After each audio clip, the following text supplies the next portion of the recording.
generic. I happen to have a name that sounds like the group.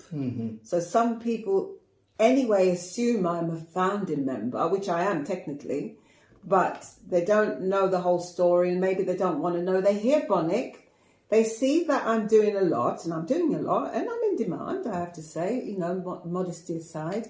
So it's other people's perception. If they bill me and say, oh, the lead singer of so-and-so and so, it's them. I actually cringe too if I hear that and I read it and I think, oh my God, what have I just said? What have I just... But am I supposed to stop my career and my survival for the few handful of haters because of their obsession, catatonic obsession, I must say, of their heroes? Does that mean I have to stop surviving? And whenever the offers come, which I do get, am I supposed to say, oh no, I can't take it, sorry, because the haters hate me. People won't like it if I take this. If I take, because, you know, I'm taking the work away and I'm undercutting it and I'm saying this. No, I don't want to. I don't want the work. I don't want the money. I don't want to survive. I'll just go on the dole, or I'll just wither away. Because this is actually, I'm over dramatizing now, but this is exactly what they'd be happy. People would expect you to do. They want you to do that. I think that's what they want me to do. But this is such. It shows how unhinged these people we're speaking about are. Yes. And if it's coming from them themselves, they're unhinged anyway and very pathetic creatures. But if it's coming from their heroes, shame on them. Yes. I feel though, it is a handful. I'll say again. But those handful are just so decaying. They are rotten to the core. Yes. And so I'm keeping the life. They should actually be very grateful to me for keeping this brand alive, because I know stories, which I won't say, where the group actually wanted to stop.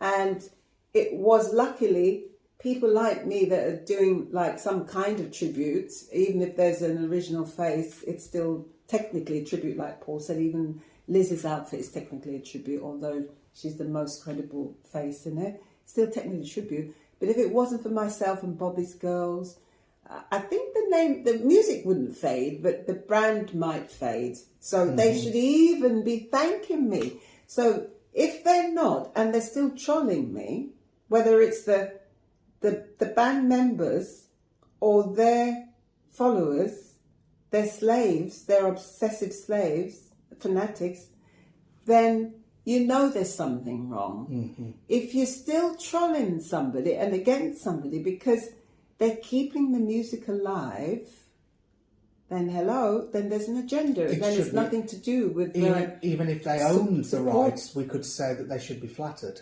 That's what I'm saying. Yeah. They should be flattered that I am out there with my team, even if I'm an individual doing whatever I'm doing, and if I mention the word Boney M, I'm completely entitled to.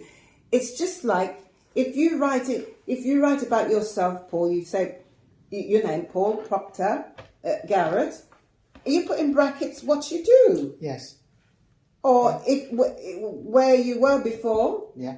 And everybody, kind of what you're known for. Yeah, what you're known for. Yeah. Is that a crime? So of course I'm going to put Boney M, because I'm known for that. Whether I was on this or that, did this or that with them, appeared that, proof of 2 pictures, 3, whatever. It doesn't matter. This is fact. How can people argue with facts? Matter. I mentioned Boney M because it's true. I mean, really, even if I was there a second, you use what you. It's like a calling card. Yes. You use what you can to get along in life. Yes. And this is what we're about. Everybody has a right to survive in whichever way they can. I'm not stepping on anyone's toes. I could never do anyone any harm, intentional harm, if I tried. I can't even hurt it. This fly is bugging me now. I can't even swat it. So, and people who know me, like yourself, they are gonna vote. And thank God for my really true supporters. That will vouch for what I'm saying, and don't pick on them. I'm so grateful to people like Paul, Maureen, Tunde, Maria. I have a lot of people who, thank God, they do recognise me, and they're my genuine friends. And of course, they have a right to write every now and again some some comments. Of course they do. Don't pick on them. Nothing to do with them. They're just being I'll always give as good as I get. good friends. Yeah. So, you know, this crucifixion of someone who's just trying to make a living. Of course I'm going to put Boney M. I actually tell you the truth. I wish I could drop it. Yeah. And eventually this is what, if I'm allowed, this is what I'm about. Hence why I've got this Russian track with my wonderful Russian friends called Peace or War. And hence I've got another track coming out. They won't like that. But this is another offer. They came to me and I couldn't refuse.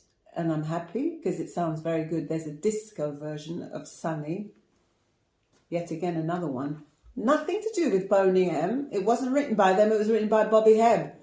The record company is a professional record company in Brazil. They know exactly what they're doing. They've got the copyright for the track. Otherwise, they wouldn't suggest doing it. That's coming out. But most of all, I have an album, reggae album called Justify. And it's Just If I. So that means double meaning, however you want to mean it. But main meaning is to justify. As I see, I'm always justifying myself, like I'm doing now, actually.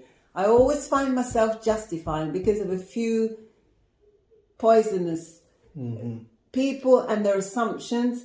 I always have to feel that I have to justify, not just that, but I do feel as if I'm always justifying. So I thought we'd write an album. It's a reggae fusion. That's called Justify, and also Just If I, meaning, oh, if only I'd done this, if only I had done, I wish I had, in that way. Because whenever I do something, I like to be unique.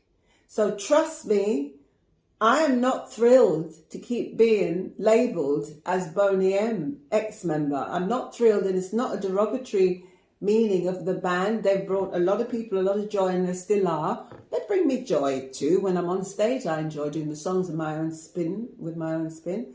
And of course, I live a good enough life. It doesn't mean I'm taking bread or anything from anybody's mouth. But if I'm honest, I would like to lose that label. And I would love for people to recognise me, Shayla Bonnet, for what I can do. So this is not a person who's trying to live in somebody else's skin. Not Liz's, no one's. I don't want to be them. Thank you very much. No disrespect, but I'm very happy being me and not being you. Yes. And nothing criminal about doing the songs like Paul said, tribute. I'm tributing the songs, but in my own spin and as a member, as a former member, ex-member, whether you like it or not. Yes. And I will say, in brackets, where what I represent, absolute truth. I'm not a dishonest person and I'm not a criminal. I will say it, whether you like it or not. I say that again. I will keep repeating myself. I will use Boney M as far as I want to use it, okay, because I have every right. Yes. But I just wish eventually my big dream is to be known as my own person, with my own name, as a singer-songwriter, entertainer, and I can do a lot of other things. I'm not here to show off. But okay, I'm actually a fashion designer, and I think I dabble with a bit of painting here and there. You know, you should brag about it, really.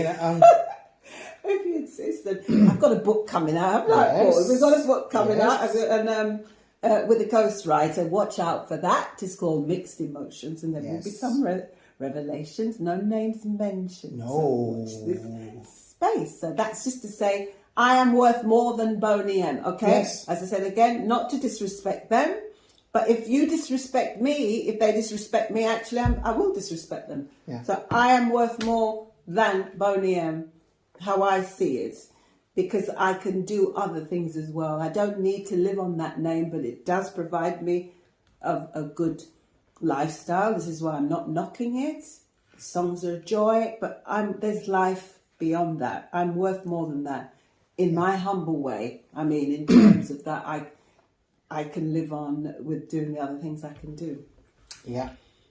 And this is really bringing in so many points that people are refusing to acknowledge. Yeah, I'm not saying I'm better than Boney M. I just No, clarify no, that. I'm just worth more than my tag Boney M. Yes, far more. I'm right, Yeah, aren't I? absolutely. Yeah. Yeah, that's not your whole life. Of course, it's not. Yeah.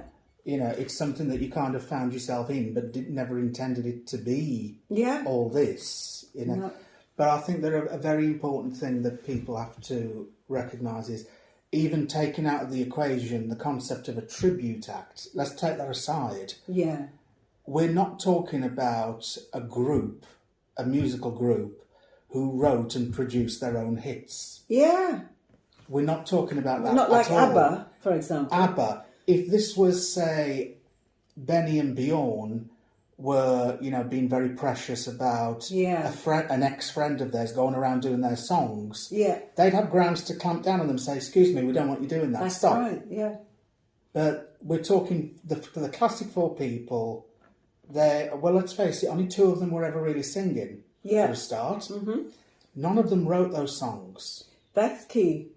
So they don't own the rights to them. They don't own the rights to the label. Only Frank Farian does. Mm-hmm. And we're talking a lot of songs, really, that were a lot of cover versions. Yes, I don't know how many people realise that. I mean, Babylon, Rivers of Babylon. Written by the Heptones. Is it the Heptones? Well, it was the Mellatones.